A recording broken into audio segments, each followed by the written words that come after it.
It was just an opportunity for employment because of their faith. They have stepped out with that faith and really just given up jobs and security that they had.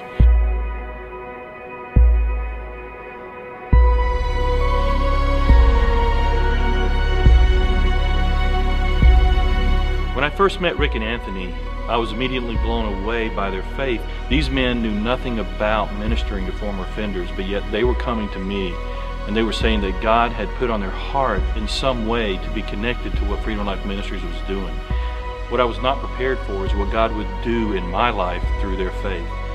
Early in this decision-making process, Anthony spoke about the fact that he felt like God was leading him into a ministry. And he nor I knew exactly what that meant. We were thinking maybe a job in a church, an associate pastor, going back to Bible college maybe. Heart Cry had played, and during that concert it really touched Rick and Anthony's heart. Just seeing these guys and knowing their background, where they came from, they really had a heart for it. And afterwards, Rick and Anthony were in a small group together, and they decided that they wanted to do some type of ministry.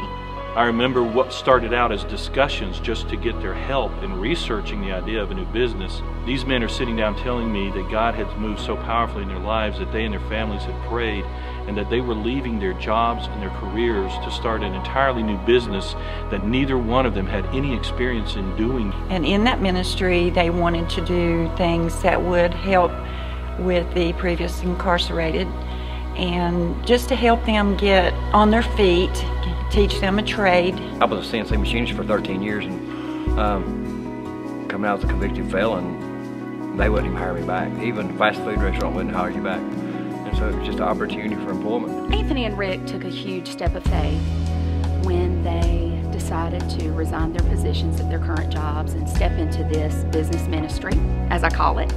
And when I think back about the decision to step out in faith and start this new opportunity, I really think about all the months prior when I saw Anthony struggling, trying to determine God's will for his life. I realized that I needed to stop asking so many questions and trying to get a plan and analyzing things. And it was really like God was saying, you know, Renee, you need to just step back a little and let Anthony and me figure this out. I gave him total support that whatever God led you to do, I would support you on that. It was Anthony's step of faith to make, although as a family, we had to make the decision together. Just seeing the faith that they have, working with these guys, it's not just a job, it is a ministry. And to see that faith of these guys to stop their lives and to help others. And during this process, I see these guys just grow. Even you know, in the mornings they come in together and they all pray before work. And just a stable work environment where every day you start with prayer with very godly people helped change my life. Watching them pray and have faith in God that He's going to do it. I wish I had the faith that they did. I've seen Rick and Anthony pray and say, God, how are we going to be able to stay in the priorities of ministry in the face of not having enough money? I mean, their hearts are so incredibly sold out to God in this endeavor that, you know, I thought God called a lot of faith out of me in starting Freedom Life Ministries, but I can tell you there is nobody in this county that has launched out in more real, authentic, bloody, painful faith than Rick and Anthony, and the lives that they are now touching is incredible.